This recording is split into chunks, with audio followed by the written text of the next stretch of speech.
Hi, this is Lee Ellis with another installment of Leading with Honor Coaching. You know, in our culture today, leaders are getting a lot of pressure. Uh, there's a lot of things coming at us from all directions because of the information age, and it's a lot of changes going on, very fast changes. So leaders have to be resilient. And that's what I'm going to be talking about for the next few months is resilience.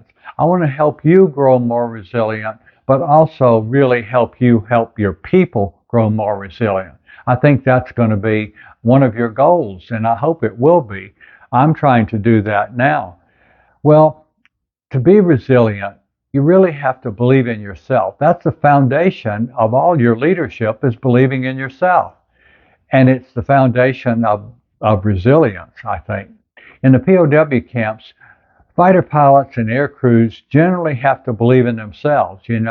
As a fighter pilot, we're about 1 second or 2 seconds away from dying the whole time we're flying. So you have to believe in yourself, and you have to be ready to correct back into the position. If you're a formation guy, you have to correct back into position, and you're always correcting back. Now the Thunderbirds, and the Blue Angels, they look like they're perfect, but if you talk to the pilots and the wings there, they're saying, hey, I'm always correcting back, but they're just tiny corrections. Well, we have to correct back to be resilient. So you have to believe in yourself. You have to know that you have talents, you have knowledge, but you've experienced the good and the bad. And you've learned from the good and you've learned from the bad. You've learned from your mistakes. We all make mistakes, okay? And I want you to be confident and humble so that you can make mistakes and own them. Because leaders who do not accept mistakes that they made and do not own them, they're going to be pretty arrogant, and people are not going to want to follow them. So become more humble, become more confident, and you're going to be more resilient because you're going to accept yourself and you're going to learn.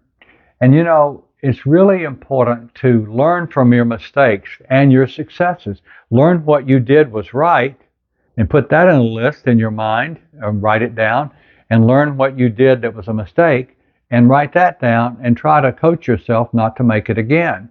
And do that the same for others. Learn from the success that others are seeing. You're seeing how well that went and say, how did that go well? Okay, I need to do that more. And look at the same leader who makes a mistake and say, I probably don't want to do that. That's what I've been doing all my life, and it's really helped me. And I was on the speaking event with two other generals, and one of them highlighted that, and he had been writing them down for all his life. And I said, well, that's a great idea. I haven't written them down, but I'll start doing that. Now, you've got to believe in yourself because others believe in you. You got to listen to them and accept their belief in you. Think back about your childhood, your growing up. Maybe you didn't have a good childhood, but somewhere along the way, people started believing in you. And think about what they believed in you and how they believed in you, and grow more confident and grow more humble, because when you're confident and humble, you can be vulnerable. And vulnerability is very important for great leaders. And it's going to make you more resilient because you can bounce back quicker when you're vulnerable and you're confident and you're humble. So believing in yourself is so important, and it's going to be very positive for you, and you got to be positive to be resilient. That's in the POW camps. We stayed positive. Resist, survive, and return with honor. That was our motto. So believing in yourself is very important. Now, I'm going to encourage you also to got to believe in others. I've been talking about that for several years. You got to help them believe in themselves. You got to do the 4A's that I talked about a couple of months ago in the blog. You can go back and find that. But the 4A's of affirming, accepting, appreciating them, and all that, it's just so important to let them know that they are important and you believe in them. And I just want to encourage you to go to our website. You can download the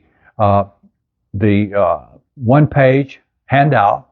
I have 12 items of resilience. It's at leadingwithhonor.com/resilience. So check it out. We have a lot of stuff on that, and several books on there: Resilience, POW stories, Leading with Honor, Engage with Honor, and even the Captured by Love, Inspiring True Romance stories from Vietnam POWs. That has a lot of resilience in it. So please check it out, and I'll see you next month.